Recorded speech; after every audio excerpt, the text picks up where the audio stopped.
umunyarwandakazi Mbabazi Shadia wamaye cyane ku mbuga nkoranyambaga nka Shadibu aratabaza urwego rw'ubugenzacyaha mu Rwanda ari rwo RIB kuba rwakurikirana uwitwa Iradukunda Aimable ushinjwa gufata ku ngufu uwitwa Shadibu amufatanyije nuko yanyweye ibisindisha. Iradukunda Aimable akaba ari gushinjwa gukoresha ku gato imibonano mpuzabitsina uwitwa Mbabazi Shadia wamaye cyane ku izina rya Shadibu. Uwitwa Shadibu rero akaba amaze gutanga ikirego muri RIB arega uwitwa Iradukunda Aimable wamaye cyane nka Yugi umukaraza. Enjenari Evode w'abanyarwanda nyamurika musengere Shadibu ari kunyura mu bihe bitamworoheye. Ndi umuntu uri kujya kwa muganga ujya kwipimisha ariko icyo ndicyo nuko nakorewe ihohoterwa bitewe nuko bansindishije.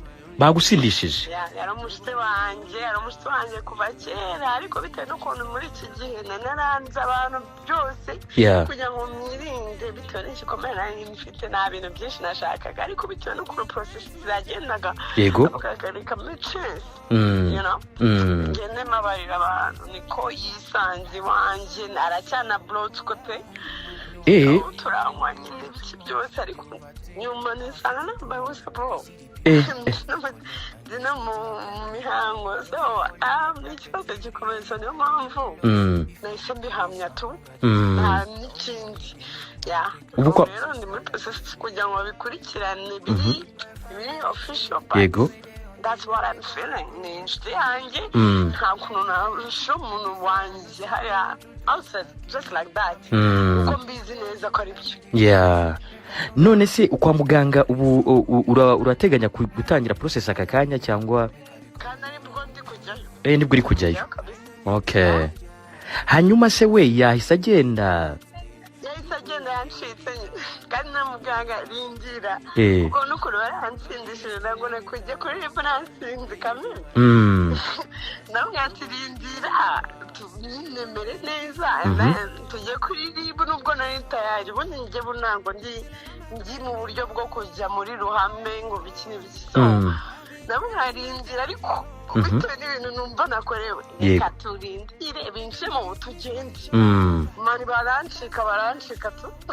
None se yari wenyine cyangwa wenda yari yaje ari kumwe n'abandi? Ubundi mugenzi we aramushikisha kubera ko njye namwanjye n'inkweto ze nazihishe ariko yagiye nta nkweto kabisa inkweto ze zirakiri mu rugo nazihishe nicyo kintu cyose kinyereka ko yankora ihohoterwa nyine.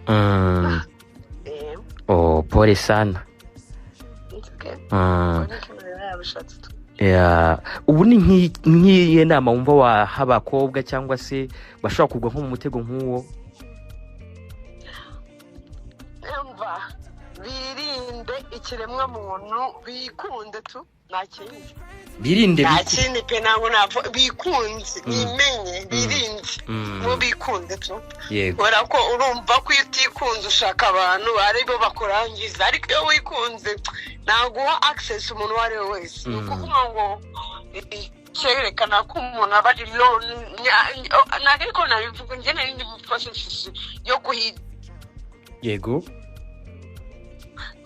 nari abantu baba bakeneye abantu kubera ko baba bari none ndani bakabicisha ibyo bintu tu bikunde. Iyo wikunze wiha ibyo ari byo byose ushaka ariko iyo utikunze ushaka abantu tu babiguhe nicyo kintu nababwira bikunde tu nta kindi bakora mu buzima bwabo. Urakoze rero cyane kandi wihangane ubwo wenda nandi makuru turakomeza kumenya. Nakoze nyine nubwo wasanga ndigerageza cyo abandi bose nabo babonereho nyine. Merci. Urakoze cyane.